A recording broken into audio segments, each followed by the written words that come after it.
સરદાર સાહેબની 150મી જન્મ જયંતિ નિમિત્તે સુરત શહેરની પ્રત્યેક વિધાનસભા દ્વારા પદયાત્રાનું આયોજન કરવામાં આવનાર છે, જેની માહિતી આપવા માટે પ્રેસ કોન્ફરન્સનું આયોજન કરવામાં આવ્યું છે, જેમાં કવરેજ માટે પધારવા હાર્દિક નિમંત્રણ છે. સુરત શહેર ભાજપ દ્વારા સરદાર વલ્લભભાઈ પટેલની 150મી જન્મ જયંતિ નિમિત્તે શહેરની તમામ વિધાનસભાઓમાં પદયાત્રાનું આયોજન કરવામાં આવનાર છે. આ પદયાત્રા દ્વારા લોહ પુરુષના એકતા અને રાષ્ટ્રીય અખંડિતતાના સંદેશને જન સુધી પહોંચાડવાનો ઉદ્દેશ્ય છે. પદયાત્રા અંગેની વિગત આપવા માટે ભાજપ કાર્યાલય ખાતે પત્રકાર પરિષદનું આયોજન કરાયું હતું, જેમાં કાર્યક્રમના સમય, સ્થળ અને માર્ગ અંગેની માહિતી આપવામાં આવી હતી. સરદાર વલ્લભભાઈ પટેલની 150મી જન્મ જયંતિ નિમિત્તે તારીખ 16 થી 28 સુધી 16 થી 22 તારીખની દરેક વિધાનસભાની અંદર પદયાત્રા યોજવાનું નક્કી કરવામાં આવ્યું છે.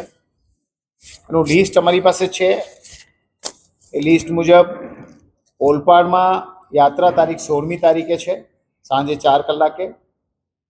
સુરત પૂર્વમાં 20 તારીખે સવારે 10 કલાકે છે. સુરત ઉત્તરમાં 19 તારીખે સાંજે 4 કલાકે. વરાછા 20મી તારીખે સાંજે 4 કલાકે. કરંજમાં 17 તારીખે સાંજે 4 કલાકે. લિંબાયતની અંદર 16 તારીખે સવારે 9 વાગે. ઉધનાની અંદર 19 તારીખે સાંજે 5 વાગે. મજુરામાં 16 તારીખે સાંજે 4:45. કતારગામમાં 17 તારીખે સાંજે 4 કલાકે. સુરત પશ્ચિમમાં સાંજે 4 કલાકે તારીખ 16/11ના રોજ. અને 84માં 22મી તારીખે સાંજે 4 કલાકે આ યુનિટી માર્ચ યાત્રા સરદાર વલ્લભભાઈ પટેલની જન્મજયંતિને ધ્યાનમાં રાખીને યોજવામાં આવી રહી છે. તો જાણીએ છીએ તેમ ચાલુ વર્ષે ભારત દેશની એકતા અને અખંડિતતાના શિલ્પી અને ઘડવૈયા, ગુજરાતના પનોતા પુત્ર અને દેશના બંધારણના ઘડવૈયા પૈકીના એક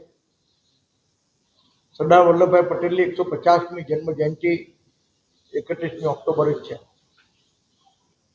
તેના સંદર્ભમાં ભારતીય જનતા પાર્ટીએ એક એકતા યાત્રા એક કાર્યક્રમ નક્કી કર્યો છે. અને એ એકતા યાત્રા સમગ્ર રાજ્યના અલગ અલગ ભાગોમાં જશે. આપણે માત્ર સુરતની વાત છે. કરમસદથી શરૂ કરીને કુલ 150 કિલોમીટરની એકતા યાત્રા તે સરદારના સ્ટેચ્યુ સુધી જશે. આગળ પણ ઘણા વર્ષો પહેલાં મને યાદ છે કે 30-35 વર્ષ પહેલાં હું યુવા મોરચામાં પ્રાંતમાં હતો, ત્યારે પણ આવી એકતા યાત્રા કરમસદથી શરૂ થઈ હતી.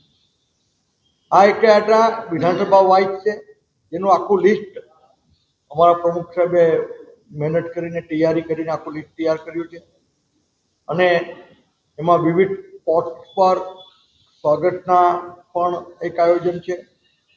ઉપરાંત એકતા યાત્રા શરૂ થાય તે પહેલાં સરદાર સભા અને ભારતની એકતાના અખંડિતતા માટેના સોગંદ લેવડાવવાનો પણ એક નાનકડો એક કાર્યક્રમ છે.